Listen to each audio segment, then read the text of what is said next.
सनातन धर्म की, सत्य सनातन धर्म की, सत्य सनातन धर्म की, महायोगी गुरु गोरक्षनाथ की, महायोगी गुरु गोरक्षनाथ की, योगीराज सिद्ध चिड़ियानाथ जी महाराज की, योगीराज सिद्ध चिड़ियानाथ जी महाराज की, आयस योगी कैलाशनाथ जी महाराज की, आयस योगी कैलाशनाथ जी महाराज की।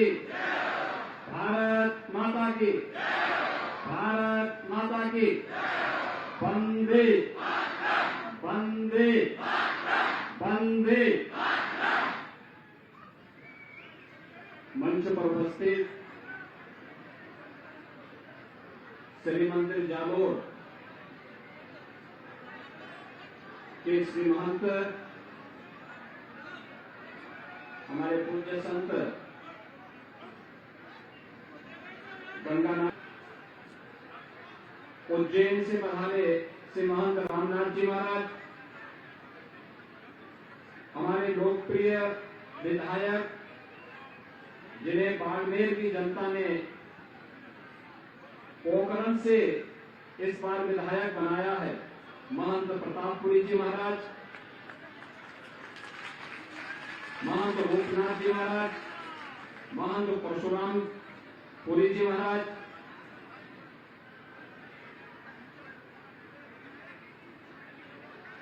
जोधपुर के महाराजा श्री गज सिंह साहेब और भारत सरकार के हमारे जल शक्ति मंत्रालय के मंत्री, जोधपुर के लोकप्रिय सांसद श्री गजेंद्र सिंह शेखावत जी, पाली के लोकप्रिय सांसद श्री पीपी चौधरी जी, हमारे सभी सम्मानीय जनप्रतिनिधिगण, पूज्य संतजन और आज यहाँ पर आयस योगी कैलाशनाथ जी महाराज के पावन भंडारा कार्यक्रम में उपस्थित सभी श्रद्धालुजन, योगीराज सिद्ध शिरोमणि चिड़ियानाथ जी महाराज की इस पावन स्थली को मैं कोटि कोटि नमन करते हुए उनके श्री चरणों को प्रणाम करता हूं और आप सबका मैं हृदय से अभिनंदन करता हूं। बहनों और भाइयों, जब भी मैं राजस्थान की धरती में आता हूं, एक अलग ही ओज और तेज, भक्ति और सत्य के अद्भुत संगम के रूप में हम सबको यहां देखने को मिलता है। विभिन्न परिस्थितियों में भी अपनी परंपरा को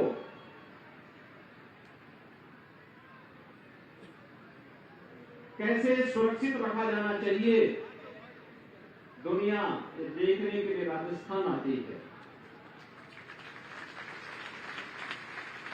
राजस्थान में जहां कहीं भी जाओ, हमारे सिद्धों, योगियों, संतों की इस पवित्र साधना से, अलग अलग कालखंड में राजा महाराजाओं के शौर्य और पराक्रम से इस पूरी धराधाम में अद्भुत भक्ति और शक्ति के दर्शन हम सबको अध्यात्म के तेज से भी और वीरता के ओज से भी देखने को मिलते हैं। और इसलिए बारंबार राजस्थान की इस पावन धरा को नमन करने का हम सबको एक लोभ हम संवरण नहीं कर पाते। और आज ये मेरा सौभाग्य है कि नाथ पंथ के वरिष्ठतम संत, वरिष्ठतम योगी आयस योगी कैलाशनाथ जी महाराज के इस पावन भंडारा कार्यक्रम में मुझे आने का सौभाग्य प्राप्त हुआ है। मैं इसके लिए आयस योगी गिरिवरनाथ जी को और अपने नाथ पंथ के वरिष्ठ संत श्री महंत योगी गंगानाथ जी महाराज को, श्री मंदिर जालौर को हृदय से धन्यवाद देता हूं कि उन्होंने इस कार्यक्रम में मुझे आने का अवसर प्रदान किया।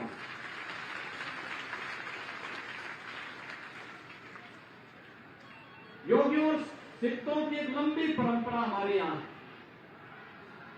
जिन्होंने विज्ञान को चुनौती दी, भौतिकता के बंधनों से ऊपर उठ करके जिन्होंने जीने का एक राह दिखाई, सनातन धर्म के वास्तविक मूल्यों को जिन्होंने हमें साक्षात दर्शन करवाए, उन सिद्धों और योगियों के कार्यक्रम में उनकी पावन धरा में जाने का सौभाग्य प्राप्त हो तो जन्म और जीवन दोनों को व्यक्ति धन्य महसूस करता है। और आज यहां पर सिद्ध चिड़ियानाथ जी महाराज की इस पावन धरा पर आकर के मुझे उस प्रकार के आध्यात्मिक तेज को जानने और देखने का अवसर प्राप्त हो रहा है, जिसका एक मूर्त रूप आप सबकी उपस्थिति के रूप में मुझे यहां देखने को मिला। बहनों और भाइयों, हम सबको एक बात को ध्यान में रखना होगा, रास्ते अलग अलग हो सकते हैं, लेकिन हर राह मंजिल तक पहुंचती है। हर राह मंजिल तक पहुंचती है, बशर्ते हमने राह सही चुनी है। और ये राह वही है जो हमारे सिद्धों ने, हमारे संतों ने, हमारे योगियों ने हम सबको दिखाई है। सनातन धर्म उसका एक विराट रूप है जो सबको अपने अंदर समाहित करता है। और सनातन धर्म के उन मूल्यों के प्रति हम सबका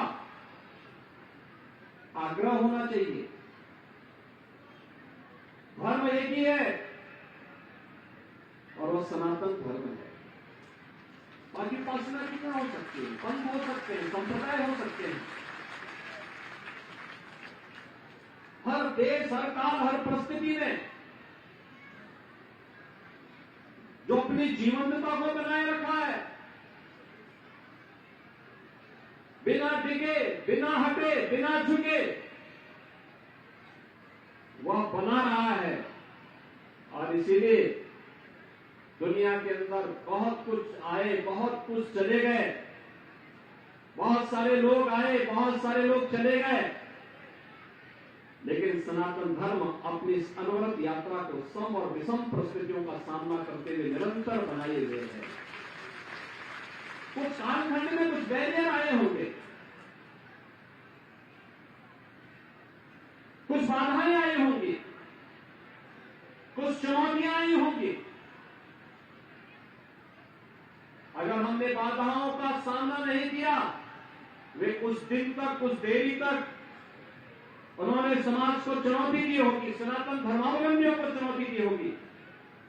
लेकिन जब एकजुट होकर के स्वर एकजुट होकर के निकल पड़ा और एक स्वर में पूरा भारत बोल पड़ा, तो विजयश्री का वर्णन करने में बहुत देर नहीं लगती है। याद रखना, आज भारत जिस बात की अनुभूति कर रहा है, वो अनुभूति हम सबके सामने है।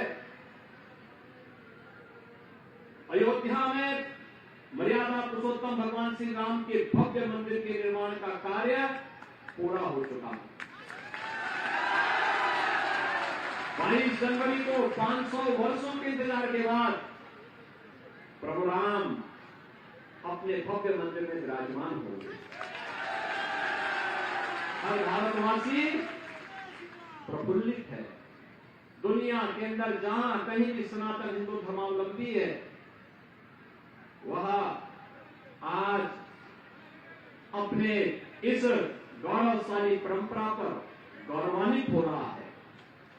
और दुनिया के अंदर हर दबी कुचली शोषित सभ्यता और परंपरा को एक नया जीवन मिला है कि 500 वर्षों के बाद अगर अयोध्या में प्रभु राम का मंदिर बन सकता है तो दुनिया के अंदर हर कार्य संभव हो सकता है जो सत्य के नजदीक होगा, वो अवश्य प्राप्त होगा। लेकिन इसके लिए प्रयास करने पड़ेंगे। विभाजनकारी शक्तियों से हमें स्वयं भी दूरी बनानी पड़ेगी, एकजुट होकर के कार्य करना होगा। अंततः शाश्वत शांति और शाश्वत कल्याण का मार्ग केवल और केवल सनातन धर्म ही दे पाएगा। और आज सनातन धर्म के उन मूल्यों और आदर्शों पर चल करके ही भारत समृद्धि की नित नए प्रतिमान स्थापित कर रहा है। आपने देखा होगा जब प्रधानमंत्री मोदी जी ने देश की आजादी के अमृत महोत्सव वर्ष को संबोधित करते हुए देशवासियों को एक ही संदेश दिया कि हमने देश की आजादी के 75 वर्ष को व्यतीत कर लिए, अब अगले 25 वर्ष की एक कार्य योजना हम सबको बनानी होगी। 2047 पता नहीं उस समय कौन रहता कौन नहीं रहता, लेकिन हमारी आने वाली पीढ़ी जरूर रहेगी। और इस संकल्प के साथ उन्होंने कहा 2047 हर भारतवासी का संकल्प दिवस बनना चाहिए।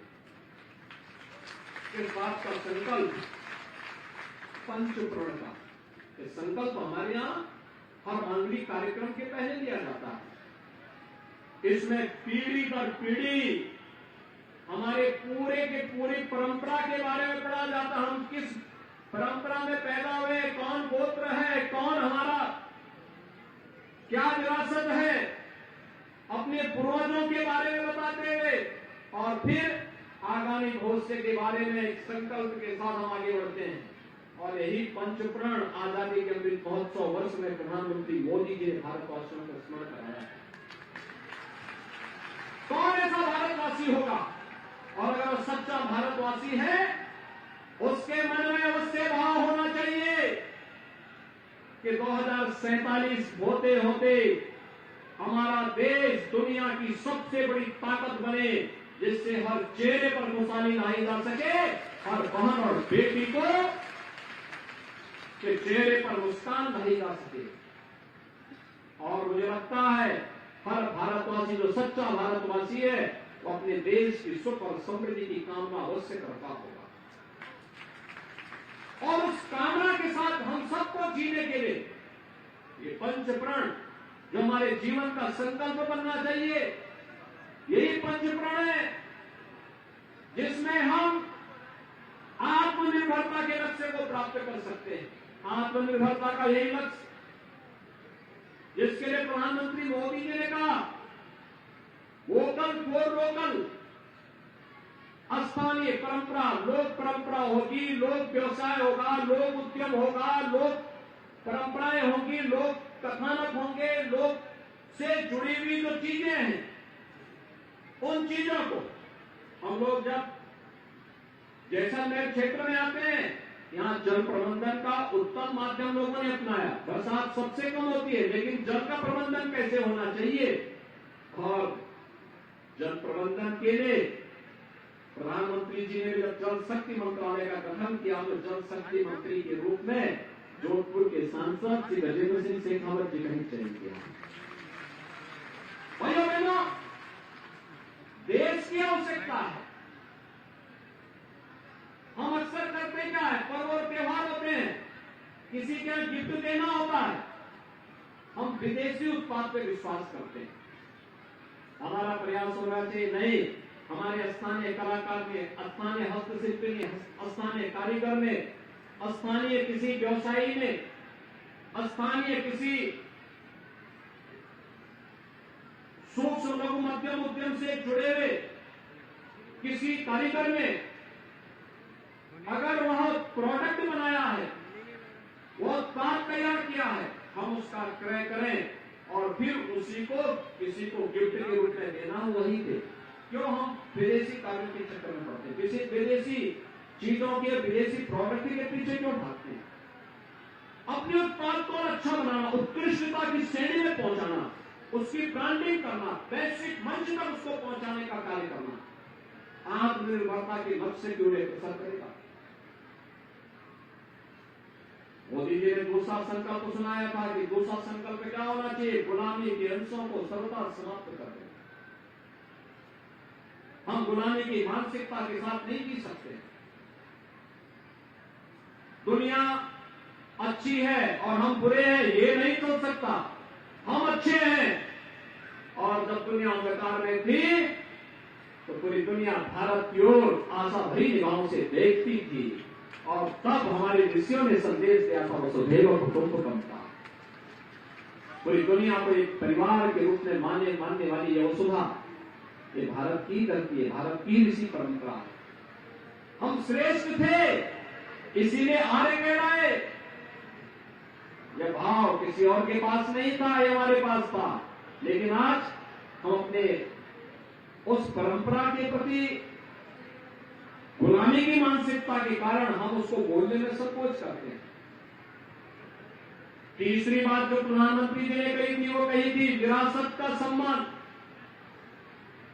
विरासत का सम्मान, ये विरासत का ही सम्मान का भाव है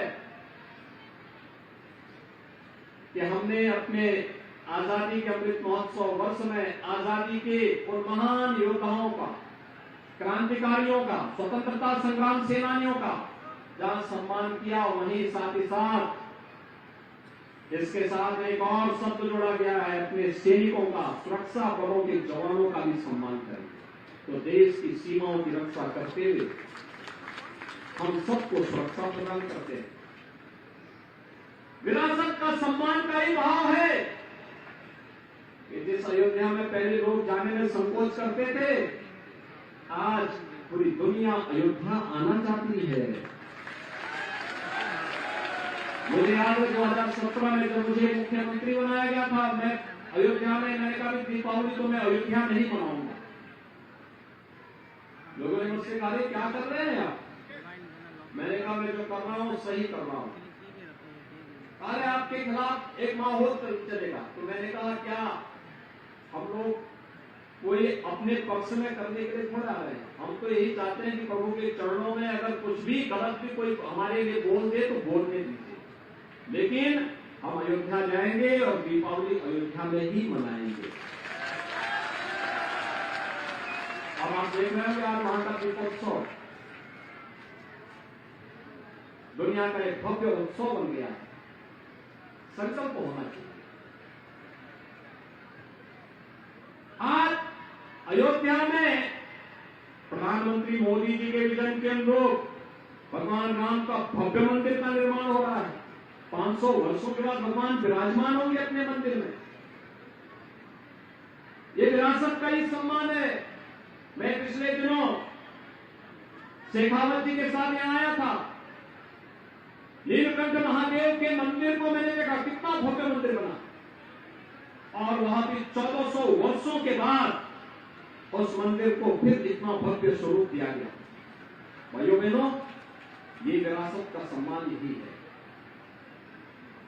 एकता और एकात्मता के लिए कार्य करना चौथा संकल्प है।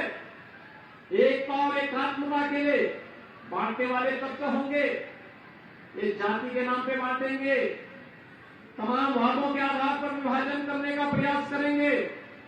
हमें इनके बहकावे में नहीं आना है। हमें तो एक ही हमारी राष्ट्रीयता है, वो भारतीय है। हमारा एक ही धर्म है, वो सनातन धर्म है। हमारा एक ही देश है, वो भारत है। हम अपने देश के लिए, अपने सनातन धर्म के लिए, अपनी राष्ट्रीयता के लिए समर्पित भाव के साथ कार्य करेंगे। और इस भाव के साथ जब हम कार्य करते हैं तो फिर एक जाति के बंधन में हमको कोई बांधने का दुस्साहस नहीं कर सकता है। और पांचवां अपने नागरिक कर्तव्य, जिस क्षेत्र में हम कार्य कर रहे हैं उस क्षेत्र में छात्र है, छात्र अपने कर्तव्यों का निर्वहन करे, युवा अपनी ऊर्जा का लाभ देश को दे, व्यवसायी अपने व्यवसाय का लाभ देश को दे। जिस क्षेत्र में जो कार्य कर रहा है वह अपने अपने क्षेत्र में अगर कार्य करता है तो भाइयों बहनों कुछ भी हमारे लिए संभव नहीं। और इन पंच प्रणों के संकल्प के साथ जब हर भारतवासी जुड़ेगा तो भारत दुनिया की सबसे बड़ी ताकत के रूप में उभरेगा। भारत को दुनिया की बड़ी ताकत के रूप में स्थापित करने से अब दुनिया की कोई ताकत रोक नहीं पाएगी, क्योंकि 22 जनवरी की बाद एक नए भारत का दर्शन होगा और भारत के अंदर फिर से राम राज्य के दर्शन होंगे। त्रेता युगीन राम राज्य की स्थापना की बातों को स्पष्ट करने के लिए और मेरी भी अपील होगी, 22 जनवरी के बाद अलग अलग राज्यों से ट्रेन से आपको ले जाने की व्यवस्था होगी। अयोध्या में आपके स्वागत के लिए उत्सुकता से हम तैयारी करेंगे, पूरी तैयारी है। सभी लोग सहमत है ना? और मैं आपको इस बात के लिए धन्यवाद देता हूं, राजस्थान वासियों को हृदय से अभिनंदन करता हूं कि उन्होंने यहां पे अपनी विचारधारा की सरकार को ढाने में भी मदद की है, क्योंकि इसी में हमारा संरक्षण है, इसी में सुरक्षा है और इसी में विरासत का सम्मान भी है। आज के इस अवसर पर मैं आईएएस योगी गिरिवर नाथ जी का हृदय से अभिनंदन करता हूं। आज उनको चादर उड़ाया जा रहा है। आईएएस योगी कैलाशनाथ जी महाराज की विरासत को आगे बढ़ाएंगे। चित्त श्रोमणी चिड़ियानाथ जी महाराज की तप और साधना से पवित्र हुई इस धरा को यहाँ के भक्तों, यहाँ के श्रद्धालुओं के, यहाँ के अनुयायियों के अनुरूप इसे भव्य स्वरूप देने का कार्य करेंगे और इस स्थान को यहाँ की परंपरा के अनुरूप आध्यात्मिक और धार्मिक केंद्र के रूप में विकसित करने में अपनी मदद करेंगे। हमारी बधाई उनको है, शुभकामनाएं उनको है। इस अवसर पर एक बार फिर से योगीराज सिद्ध शिरोमणि चिड़ियानाथ जी महाराज के श्री चरणों में नमन करते हुए सिद्ध शिरोमणि हमारे आईएएस योगी कैलाशनाथ जी महाराज के श्री चरणों में विनम्र श्रद्धांजलि अर्पित करता हूं और गिरिवर नाथ जी को हृदय से बधाई देते हुए अपनी शुभकामनाएं देता हूं। आप सबके प्रति मेरी शुभकामनाएं हैं। जय जय श्री राम, जय जय श्री राम।